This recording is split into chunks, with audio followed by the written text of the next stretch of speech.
413 WNBC. This is McCartney and Michael Jackson, who had bones shoved in his nose to make him look like a white man. Hired by WNBC Radio to bring in ratings and advertising revenues, Howard Stern makes his living abusing and attacking anyone and anything. I can tell you that the Jews did not kill Jesus. I wasn't there, but I have a strong suspicion it was two Puerto Rican guys. On a clear night, Stern's show can be heard all along the eastern seaboard, from Canada to Florida. Infectious sores on your face? In 18 months, Stern has captured his target audience, but the ratings tide seems to be turning against him. He's also managed to offend just about every minority in New York. Pretty sad. It's amazing what black people will do to look like white people. They shove bones in their nose and squeeze their eyelids. NBC. Stern recently launched an on-air search to find a black woman who would pass for white. He does leering imitations of homosexuals. I had a sexual fantasy about tying Bugs Bunny up with a piece of nylon cord. I swear, I know I'm 6. And talks about his own attempts to breastfeed his infant daughter. Is this new wave radio or the sleaziest game in town? Is what we hear on the air, is that really you or is that the act? Oh, that's me. I think there's two people inside of me. And I'm not saying I'm schizophrenic or anything, but when I get on the air, I just unleash everything I'm feeling. And when I get off the air, it's like I clam up inside. I hold everything in. But what you're hearing on the air is pretty much me.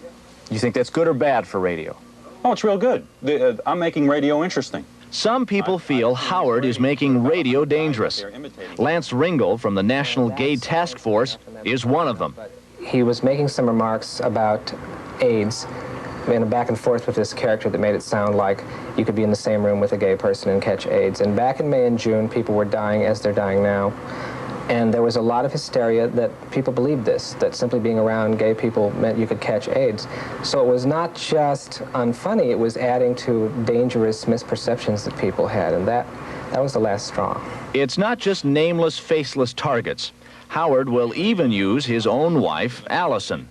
What's your wife say to you when you come home at night and you've been saying she's 6 months pregnant and she's begging for sex? She thinks it's terrible because she thinks this is terrible. I said, well, I'm sorry, I can't control what I do when I get on the air. I can't control myself. I really cannot control myself. Howard, if your own wife says that about you, I don't care. How can you expect anybody else to understand you? Because I can't control myself. I'm out of control. I'm like Michael Jackson.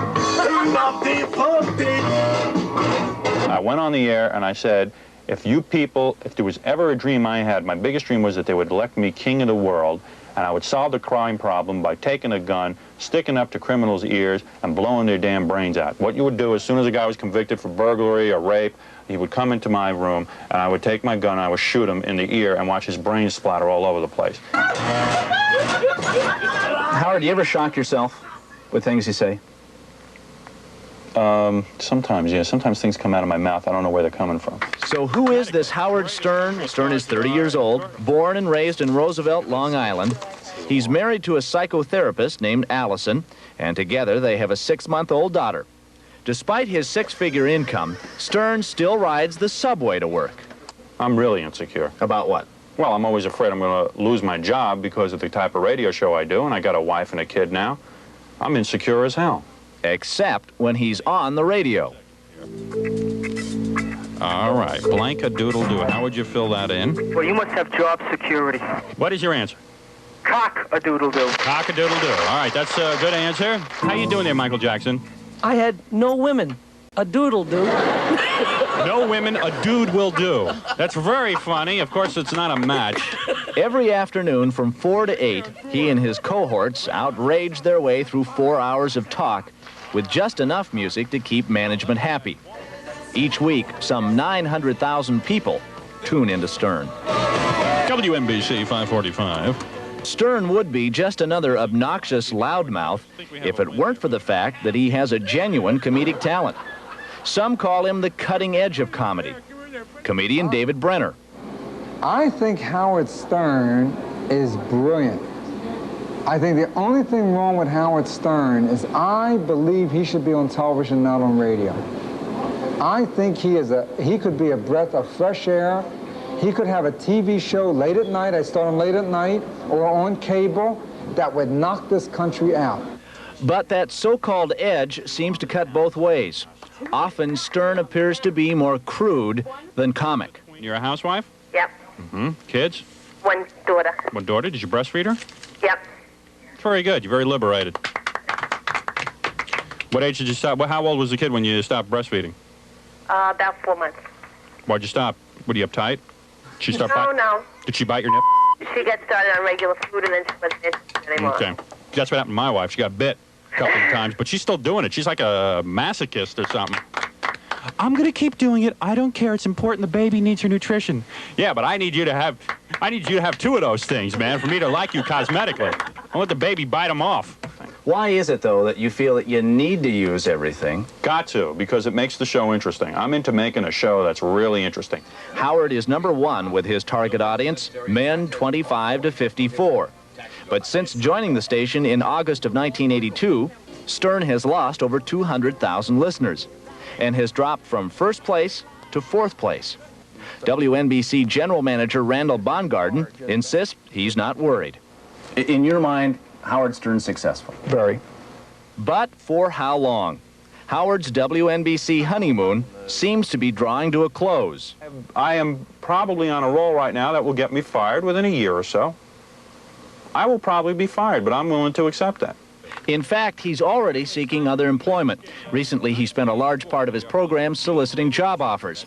Ironically, it was a hard-hitting, decidedly unfriendly piece on CBS's 60 Minutes that set Howard off. WNBC management prevented Howard from defending himself in that piece. Why? Because they're afraid. I'm not afraid of anybody. It was a decision made by NBC radio management. Which would be you? Certainly. Okay, why? That's really not something I can talk about. No, I'm not Jewish. All right, what are you? Protestant. Good. We're going to let you play because the Jews have been getting everything in this country, and now we're going to let the Protestants have their chance. Okay. You see, if you make fun of ethnic groups, as long as you make fun of everybody and you have a good time with it, and they know you're not really, you can tell a racist from a guy who's having fun. But you know what? There are racists who listen to you.